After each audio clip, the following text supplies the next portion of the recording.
slowly climbing in ranks along the way for each one defeated, as each fight was akin to a solo raid boss fight. The first added was the burly Mushan Beast in patch 5.3. If the player reached rank 10 in the Brawlers Guild before the guild closed down in Legion, they were able to buy this mount for 4,000 gold.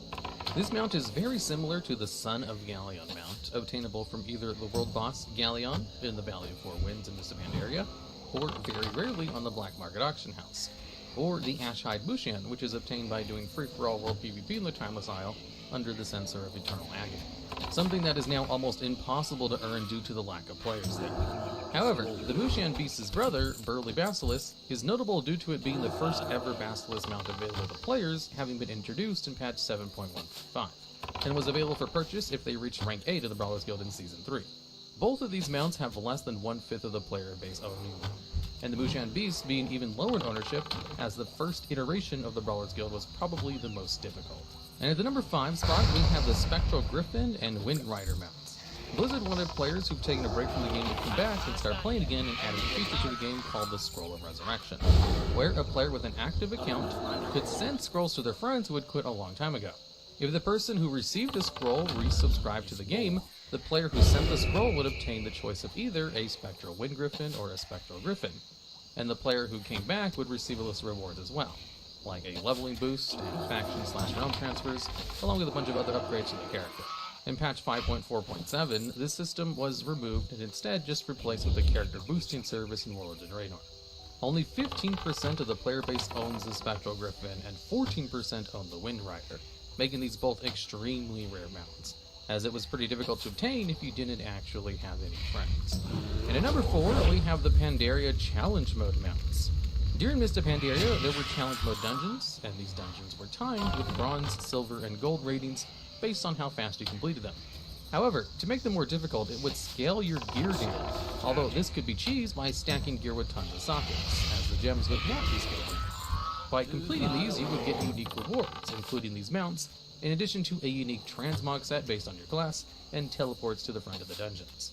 Upon attaining the achievement Challenge Conqueror Silver, which only made the player complete all the challenge mode dungeons with a silver rating or better, they obtained the Astral Phoenix Egg in their mailbox. It was then redeemed at Kai Featherfall in the Vale of Eternal Blossoms for the player to choose one single color and only usable on a single character.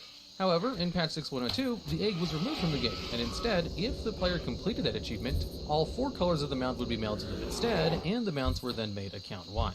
Before this, there were actually people who would complete the Silver Mode achievement on 4 characters just to get all the color variations, just in case, since they knew it would be a limited time mount. All of these mounts only have a 12% of the player base obtaining them, and according to some World First Raiders who played at the time, the number 1 way boosters made gold in Mist of Pandaria was selling challenge mode runs, because of how many people wanted the mount to transmog, as you need to do it 11 times in order to get all the time rewards, something they reduced to 1 time next expansion, before right out removing challenge modes after that. And at the 3rd spot, we have the original epic mounts from vanilla World of Warcraft. If you played during World of Warcraft Classic and managed to obtain an epic mount, you might have noticed that the mounts are different from the ones you get on the live version of the game. You see, the original epic mounts were unarmored. The player was given a choice in patch 1.4 to trade their original epic mounts for a free, new version of the mount, which was armored. If the player declined this choice, they would keep their original epic mount at no cost. However, since this change was made pretty early in vanilla, not a lot of people were max level yet, and even fewer had the gold needed to buy an epic mount. Yet, pair that with the fact that the game was new, and so many people saw these new, much cooler versions of the mounts they had, and didn't think ahead of how unique these unarmored mounts would become. These mounts are some of the most rare mounts in the game, as less than 1% of the player base owns any one of them. And at number 2 on this list, we have the Reigns of the Black Proto. This mount was awarded to players who completed the achievement Glory of the Raider 25 player, which required the player to complete achievements during fights, like killing a boss extremely quickly with a certain number of players, or making the fights more difficult, with the Plague version of the Proto Drake being the 10-man equivalent, which is available in the Black Market Auction House, while the black one is not. Both this and the fact that 10-man was far easier than 25-man made the black one far more rare. Blizzard was asked during a Q&A during patch 4.03 if they will ever bring this mount back, and Blizzard responded with an indirect way of basically saying they're open to the idea, but no, they don't plan on it. They wanted to keep these mounts extremely rare and not degrade the work of players who did manage to do it by simply adding it back in.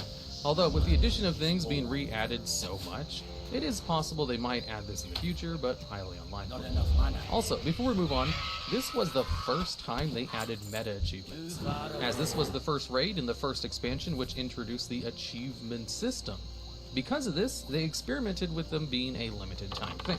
However, the player base did not like that, so all future meta achievements kind of became timeless, making this mount the only meta achievement mount to no longer be obtainable in any way. And at the number 1 spot, we have the Tribute to Immortality mounts, better known as the Crusader mounts. What makes this mount one of the rarest mounts in the game was that it was only obtainable by completing an achievement entitled a Tribute to Immortality, which required a raid group of players to complete the Trial of the Grand Crusader, and without letting anyone die. This meant not only could you make sure you did not wipe at all during the entire raid, you also had to make sure not a single person died during the raid. Since the tribute chest could only be found in heroic difficulty in the raid, it added extra stress into the group to perform optimally at all times and not have anyone DC. Since you could not reset bosses, and if someone died, it voided the achievement for everyone in the raid group, meaning you had to wait an entire week before you could try again. The idea behind this achievement, according to Blizzard, was to have a badge of justice for the rest of the player's life by completing something that so few players did, as it's listed at being 0% due to the scarcity of this mount. And also because of the random nature of just people's internet connections, they don't really do stuff like this anymore.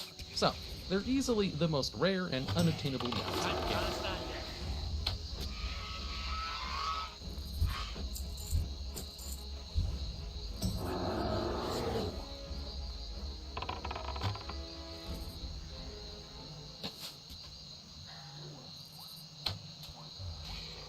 Still recharging. In this video, we'll be going over 10 of the most powerful pets that players were able to summon, excluding ones that people were able to steal out of the world and use as pets. And at number 10, we have early Wrath of the Lich King Rhinos. When Wrath of the Lich King launched, they completely redesigned the hunter pet system, and basically added a whole bunch of new abilities to the game, and also introduced the concept of exotic beasts. This was a final talent that BM hunters could take, which allowed them to tame special beasts that other hunters could not. And one of the distinctions of an exotic beast was the fact that they had more special abilities instead of only just the standard one. Or just had an incredibly powerful special ability. And the special ability rhinos were given was called Stampede, which functioned basically like a shaman's thunderstorm ability, where on a 1-minute cooldown it could just knock everything back around it about 15 yards away. It was a pretty impressive knockback for a pet, seeing as shamans were also given a similar ability at the exact same time. Blizzard didn't think it would be a big deal at first, until it became apparent that it was kind of really strong in PvP scenarios. You see, most people will just kind of ignore a pet, as trying to kill a pet is considered a pretty noobish thing to do in PvP. So the Rhino could pretty easily position itself in a group of enemy players and just knock them all back, which could be incredibly useful at certain points in battlegrounds, like one of the bridges in Alteric Valley, the cliffs off the lumber mill, or pretty much anywhere in the Eye of the Storm. And a shaman would need to get their own body in danger in order to accomplish a similar feat, trying to run into the middle of people in order to knock them off, whereas the Rhino could do it a lot easier, and even had a charge to get there faster. So after the first patch, the ability was changed, and it could now only affect a single target instead of everyone. And then they made it add a bleed damage debuff to the target as kind of compensation for removing its wonderful knockback. Although hunters didn't have any bleed abilities, and it didn't provide as much damage as the debuff for Mangle, and it did not stack with Mangle, so it was kind of worthless. However, even though it could only knock back a single target now, it was still considered too strong, so a patch later they just removed the knockback component from it completely, making the Rhino one of the worst in PvP, with its incredibly mediocre bleed damage debuff, which wasn't given anything else in order to compensate for the lack of the knockback. Eventually, the Rhino was given a knockback later on, but it was a lot harder to use and had a much longer cooldown, and wasn't really that big of a deal. It was definitely the earliest version of Stampede, which knocked everybody back, which was the strongest version of this. And at number 9, we have early Burning Crusade Fel Guards. In the Burning Crusade, the Demonology Tree of Warlocks was given a demon summon as their final talent point, which has become a staple of Demonology Warlocks ever since. And the first version of the Felguard, while it was a powerful demon, definitely the strongest demon they've had up to that point, which wasn't a temporary summon, it's never been anything too ridiculous like a lot of the other pets we'll be talking about later on this list. However, there are two things of note during the early days of the introduction of the Felguard. One of them was before they decided to nerf the Black Book trinket, which is a trinket which would increase the damage of your pet by 100% for 30 seconds, which wasn't that big of a deal in Classic WoW because the pets were kind of balanced around not being as strong as what the Felgar was. So as soon as the Felgar was introduced and the Black Book was still doing its vanilla WoW effect, you could legit solo pretty much anyone in the game during that 30-second window with just your Felgar. So in order to fix this, they just nerfed the Black Book so it no longer gave a flat damage increase, and instead just increased your spell power pipe. The other issue was the fact that Burning Crusade kind of ran on an old engine, and people were able to take advantage of this by learning the Felguard through the final point in the Demonology tree, make sure to summon the Felguard, and then just respec their talents to something else. This allowed Affliction and Destruction Warlocks to have a Felguard pet, just as long as they never died or they never tried to summon anything else. Eventually, Blizzard fixed this as well, by adding a system to the game where if you had a Felguard out, it would periodically check to make sure you had the talent associated to it, and if you did not, then it would just kill your Felguard. And at number 8, we have the Spirit Beast. This was another exotic pet added to Hunters in Wrath of the Lich King, and pretty much for the entire history of being a pet for Hunters, has shown up in competitive raiding, PvP, and dungeon environments. Because previously on trading a paperclip into a plane ticket. Wow. What the just happened? 3 days ago, Amar started on his journey of attempting to trade a paperclip all the way up to an around-the-world plane ticket. Yeah, completely unrealistic, I know. Once he gets to that plane ticket, he wants to give it away to a complete stranger and take them on a trip around the world. But he has 3 rules to follow. The first rule is that every trade must originate from the paperclip. Where do I start? I have no idea. Rule number 2, no trades for money. And the final rule, no trades with people who know yes theory. He had a successful first day of trading, I've got a Balenciaga wallet. Wow. There you go. Amazing, man. but he broke his own rule. The guy knew yes there, and then start from scratch. His second attempt was looking promising until he broke a rule that probably didn't even need to be mentioned. Where's the iPhone cable? Oh my god. Don't lose the items. Does anyone have anything higher in value than a paperclip? So for the second time, he started from scratch. Aw, thank you, man. And after another day of trades, he ended up with an inflatable raft 1,300 times the original value that he started with. But he was still miles and miles away from his goal of achieving a value close to $2,500. On top of that, the trades are getting harder and harder with people on the street because, as you can imagine, not many people carry things around worth hundreds or thousands of dollars they'd willingly just let go of for something less valuable. And so, with a miracle needing to happen to secure this around-the-world plane ticket, I guess, let's make a trade.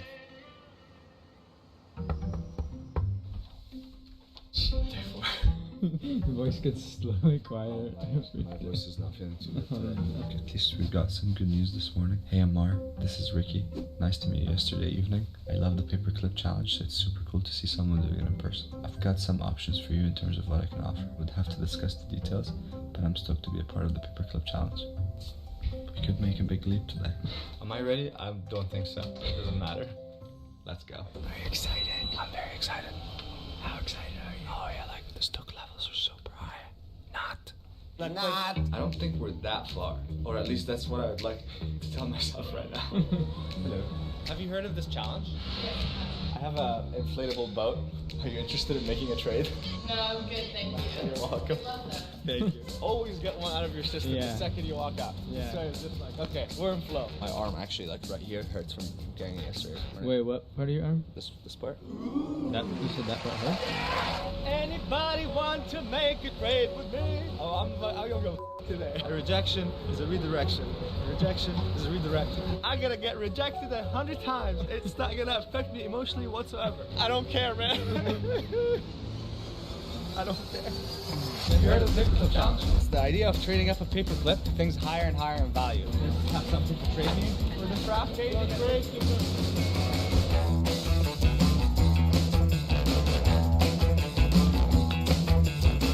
I'm trying to trade something higher in value than a raft. Your bike? Around London in a raft, you know?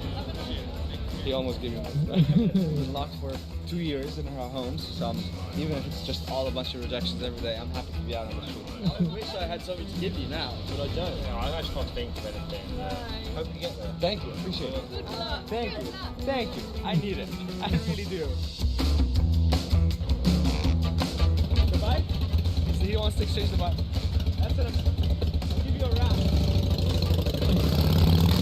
Want to say anything? You got a little wrap? Nothing better. I have a coffee cup. No, I'm sorry. I can't out here. We're going to go to Tower Bridge.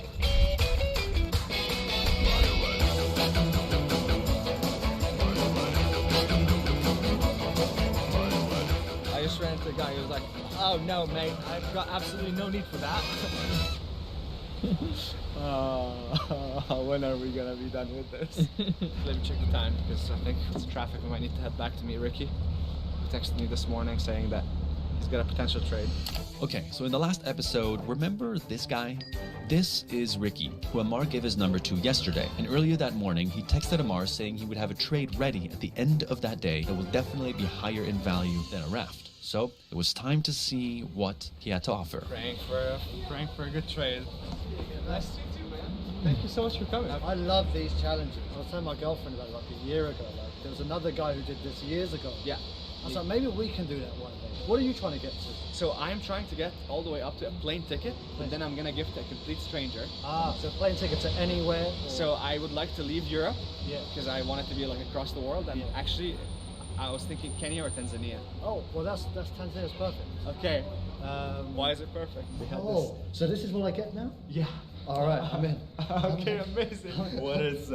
What are your ideas for the trade? So me and my siblings, we like to do things to give back. One of the things we do is we take groups of people to like Kilimanjaro. Wow. But we raise money along the way for charity. And because of the group sizes, we're allowed to sort of subsidize one or two people on the trip. Okay. I'm a guy who believes in serendipity, like you meet people on the street for a reason, things happen for a reason. I love the challenge. Thank you. Okay. You know, so we could give a complimentary trip, Kilimanjaro, everything included, like your hotel, your food, the Kilimanjaro. So we could do that. That's no problem. Wait, how much is that worth usually? Around £1,800. So dollars, just under $3,000. Wow. Yeah. Holy shit. I'm freaking out right now. And I want to come on that trip now. I'm like, can I make the next trip? Can I just think? Because I left my home country 10 years ago. I'm originally from Egypt, as I said, and I've set goals for the next 10 years, and one of them is to climb one of the 7 summits. Yeah. So this is like... It's one of the most life-changing things. You've done it? Yeah, I did. Obviously, yeah. One of the most life-changing things you'll ever do. Man, Ricky, thank you so much. Oh, you're welcome. Like, this makes me so curious about like just your story and your life and what you're doing. Like, please tell me more. The thing that makes me really happy is these trips, bringing people together from all over the world. They've never met each other before. We raise so much money for charity. It just feels good. Right? Yeah. You know when you get out there, out of your comfort zone, seek discomfort. Yeah. I love that. Yeah. I've never been the guy to like do crazy things out of my comfort zone, but in the first Kilimanjaro trip, I forced myself. And we had a decent group, 14 people. It's amazing waking up every morning with that pack of people who start off as strangers, but then you get to know them. Yeah. And by the end of it, you're your best friends. Oh my God. I feel like I should now tell him. At this point, he's already committed to what we're... What are you not telling me? Okay, What's going on? so I have a YouTube channel called Yes Theory. Yes, dear. And this is what we're documenting this Yes, whole journey. theory. Yes, this is what we're documenting this whole journey for. Yeah. Been seeking discomfort for 6 years. Oh, my man. And able to build a community all over the Oh, world of congrats. 7 million people that... 7 how many? Yeah, 7 million people that 7 watch. million? Yeah. Goodness me. That watch and are interested in stories of seeking discomfort and people saying yes. Congratulations. Thank bro. you. Holy shit, man. This is insane. Our challenge just ended. we just did it. Dude, Ricky, thank you so much. This is welcome. unbelievable. You're welcome. Holy shit. I'm like, appreciate it, bro. I'll give you a hug. Respect, man. Thank you, bro. What the f just happened? What? He seems like an actor we hired. Like, Yeah, as if I fed him the script and the Yeah. keywords to say, and like, I'm so flabbergasted right now. Yeah. Let's go. Let's go.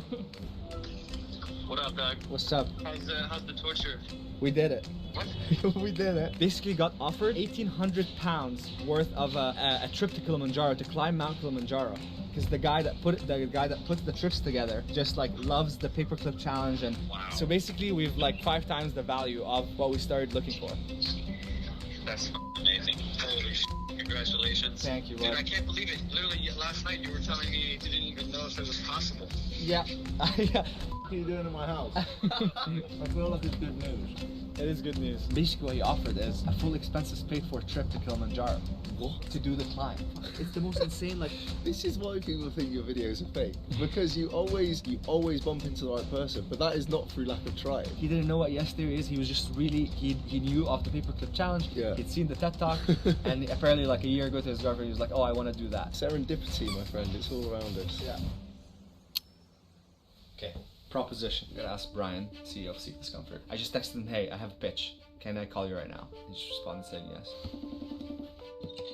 Good morning. Good morning, brother. What's up? So we just made an incredible trade with this guy Ricky, who's gonna take this raft and give us a Kilimanjaro expedition trip worth £1,800, which is $2,500. Okay. And I know that you've been searching for an experience that we can gift to someone who's gonna participate in our holiday drop. I have. I like where this is going. I think I've got it. I think an expedition to Kilimanjaro is the most incredible thing that we can offer. So my proposition is, I'm gonna give you the expedition that is for next year so that we can give it away as a part of this drop. And you're gonna give me my plane tickets that I was set out to find for this on this mission. Okay. You got yourself a deal, sir. Yeah? Count me in. Amazing. Woof. Sick. I've heard great things about Kilimanjaro. That's going to be an incredible experience. We're done! We're done! I'm very happy with how this is like, this goes back to someone that is watching this right now. And actually, well, we never mentioned how we'd make that happen, so. All right, before we explain how you get that Kilimanjaro trip, we just wanted to take you on a quick tour at the Seek Discomfort warehouse, where your stuff is being made and shipped. About 20,000 of you from 129 countries ordered from Seek Discomfort this season, and we just want to say thank you to every single one of you. Your support means the world. It's literally how we keep Yes Theory going and are able to make these videos, so thank you. We love you, we appreciate you. And also share with you that our jewelry line and Sherpa are both out. We get asked about these sweaters constantly because they look so freaking comfortable, and they really freaking are. And the second new product that we're launching this holiday season is the jewelry for Seek Discomfort. We have 35 new designs, both for men and for women. So go to seekdiscomfort.com to check it out. And now I'll let Amar explain how you can win this expedition to Tanzania. Okay, now for the Kilimanjaro trip. This is how you enter. Obviously, this is not something that we can just pick a random person for. You gotta really want this, and you gotta wanna put the hours into training, because we don't wanna pick someone who's gonna go all the way, not be able to make it to the summit, or get sick. So, if you think that you're deserving of this expedition, here's what you're gonna do. You're gonna go to Instagram, you're gonna make a post or a reel, 60 seconds or less, tagging Seek Discomfort and Yes Theory, telling us why we should pick you. We're gonna pick someone on February 1st, so make sure that over the next 6 weeks, you're making the entries and you're tagging Seek Discomfort and Yes Theory. And we're gonna be announcing who won the expedition on the Seek Discomfort Instagram first week of February. And now, back to Amar's challenge. Let's make one final trade. I was reflecting this morning on how literally every single rejection that we've had led us to be on this street corner right there, to be able to meet Rudy and Ricky, so this happens. And how if literally a single part of that was different, who knows what would have happened, but definitely not this. The whole mantra that we kept repeating, rejection is a redirection, is really now crystallizing in this example. This is where we started the first paperclip. Good morning. Hey. What's up, brother? I'm good, man. For your raft? Yes. I've got an idea for this, by the way. Oh my god, please. I'm gonna gift this to my friends in Peru, because when we went there, the kids, they have a huge river there, and they love doing rafting and things, so I'm gonna gift this to them. What do I even say right now? So Right, this is... so where's the trade at? It's time for you to seek discomfort and reach the roof of Africa. Expect unbelievable views, incredible food, character building days, and inspiring nights under a blanket of ancient stars. Wow. Well, you've got yourself a deal. Here's your round. Yes! The XP Club will provide the lucky owner of this ticket with a complimentary trip of a lifetime to Kilimanjaro. Thank you. Thank you. Oh my Thank god. you, man. Thank you. Every time we go, we're always conscious of giving back to the place we go to. So if we're going to go to Kilimanjaro, we want to work with local organizations so that the local people benefit from us being there. And then more locally, we work with a local school, which is for kids who are orphans. So whoever wins this ticket, we'll take them back to that school. That'll be part of the trip as well. Wow. I've got a bunch of other stuff. What's the altitude of Kilimanjaro? 19,000 feet. 19,000 feet. That's why we've got to make sure that you guys prepare properly. Yeah. All right. Let's figure out where we're gonna go, leaving Europe, and let's knock on some doors and get someone to come with us. That's gonna be the next episode, so stay tuned. Hello. Hi, how are you? I am trying to find someone Yes. who will say yes for an around-the-world trip to 3-stop destination on 3 different continents. And we leave this weekend. Lisbon. Just got to Istanbul.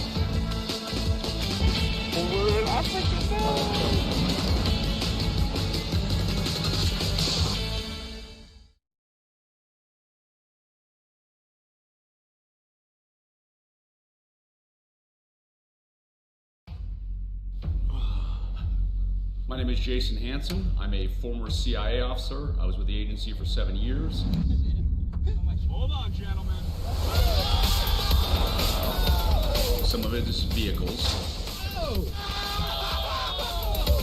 And some of it's hand-to-hand combat.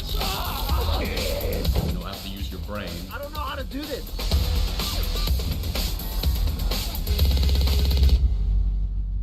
This video is sponsored by IMDb TV and their series Alex Rider.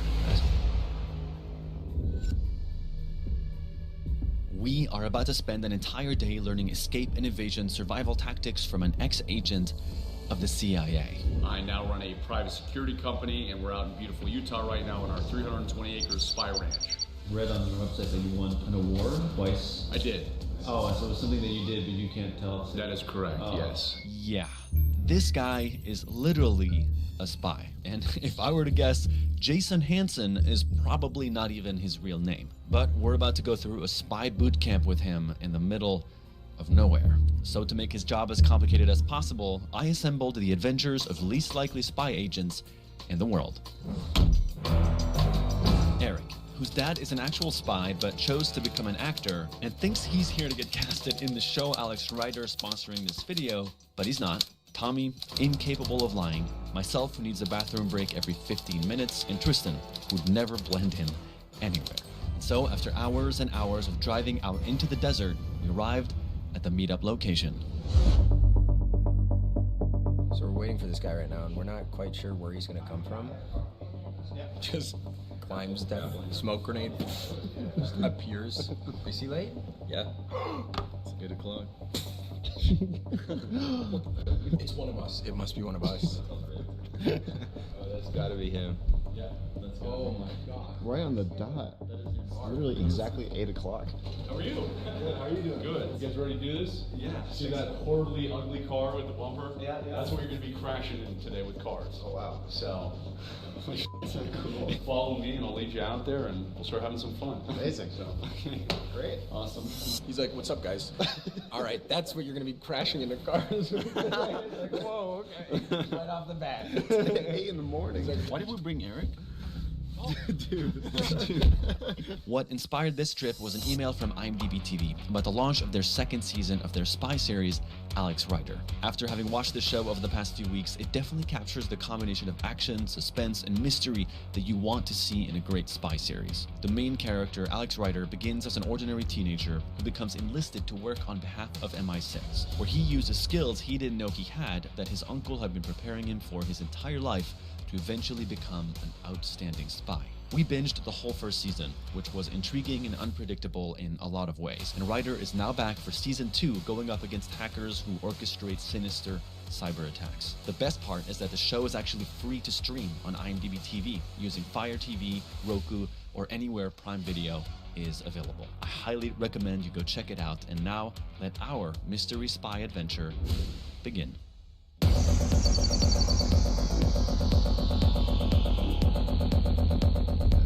looking at this drone and like this road goes straight forever. Oh my god! Where are we going? I need to pee already. Oh no. You're not gonna last 10 seconds in spy school. Don't film this. Film what? Is that actually bullet holes? Yeah. They're like BB gun holes. What? Those are not BB gun holes. Those are clearly bullet holes. Hey guys. Are we here? We're here, yes. Welcome to paradise. Welcome to the middle of nowhere. Is it easy to escape out of duct tape? It doesn't sound. It is.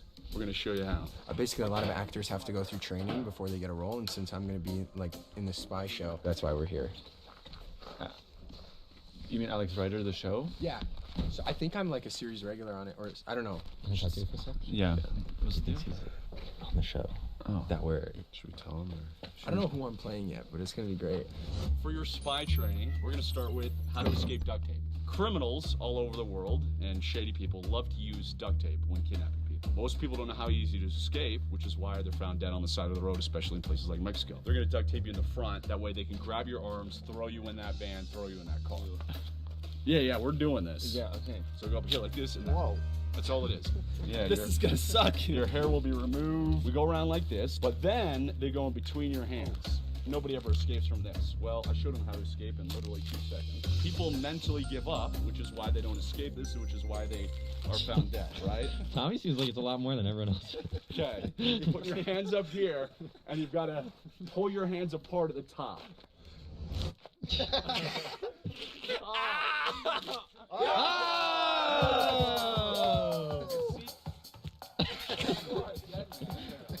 Eric! Ow! I'm never gonna get out of here! Why can't I do Dude, I feel like I got different pulling your wrists apart. I wasn't pulling the wrists. That was the only instruction. I got it. Trunk escape time. This looks really hardcore. All right. What's your safe word, Tom? Banana. Banana? banana. No. Tommy's about to get swerved in the trunk of this car, tied up. To put to the test everything that we had just learned, we would have 30 seconds to escape all tied up from the trunk of this moving car. Oh my god, dude. Holy shit. God. Oh my.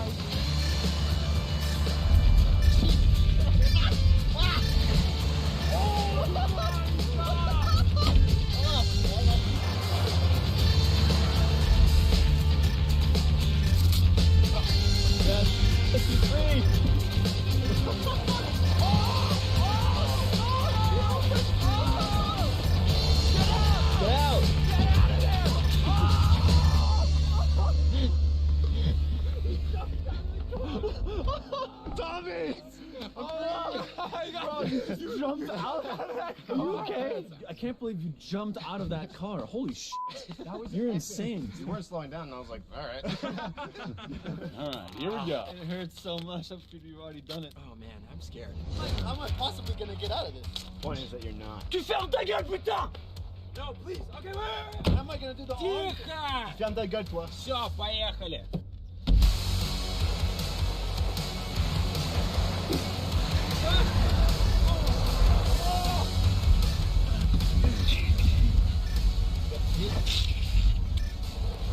Oh, there he is.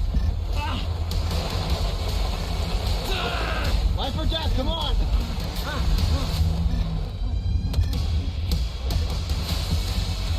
Yeah!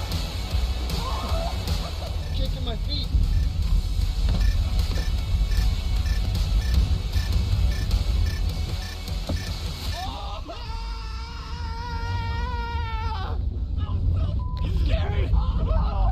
Oh, look at you. Maybe you are your dad's son. Maybe I am my dad's son. Papa, are you proud of me now? Hello, I'm Eric's father. I just came in here to tell you that I still think he's a Thomas, no. 3 times already in the past, like, 2 hours. Thomas. So here's how the 180 reverse turn works. Say you're overseas somewhere, you're driving, there's a roadblock, a bunch of bad guys trying to kidnap you, right? Classic scenario. So, yeah, exactly. It happens every day. So you want to back out and get out of there. We get to the blockade. Crap, we got to get out of there. We're holding at 9 o'clock. We're looking backwards, driving backwards. We spin around, and then we can drive away to safety. Hop in the car with me so I can show you. Just a warning, it's gonna whip us pretty hard. Put your seatbelt on just so that you don't go flying with the camera. So we're in a foreign country, and we're going straight, and all of a sudden there's a blockade. There's guys, a bunch of guys with AK-47s who are trying to kidnap us. So how did I end up here? Right, exactly. It's a bad day. So we see those guys down there, and we say, you know what? I probably don't want to be here, or I'm gonna never be seen again. So I'm gonna hold it here.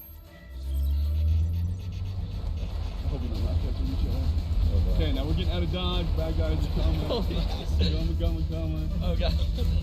Oh my god. Hold on, gentlemen.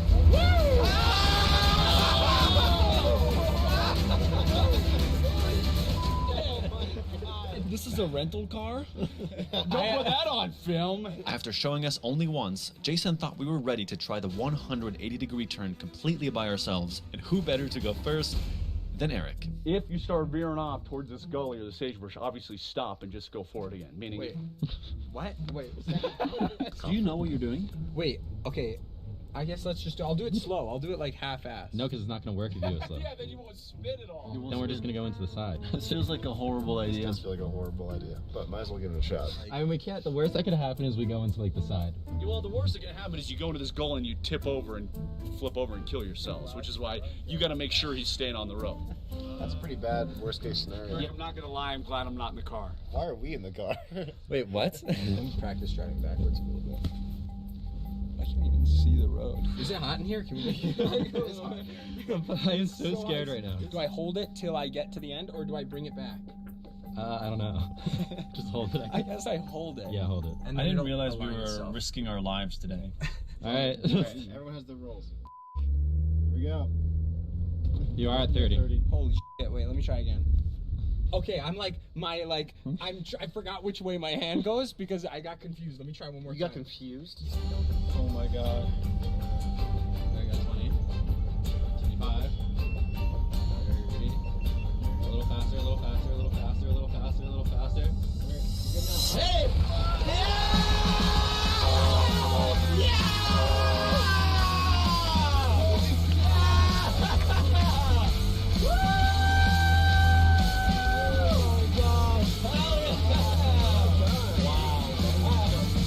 I'm so scared. I've never done anything like this ever in my life. I've never done even. If it feels wrong, just restart. That's my only rule. You're at 20. Faster.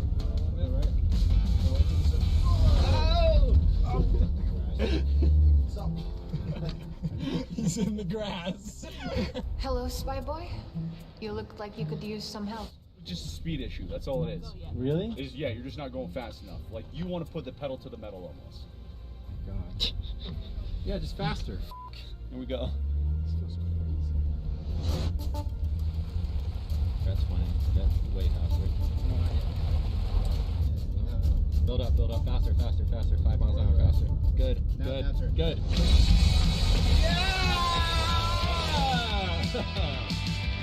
Yeah!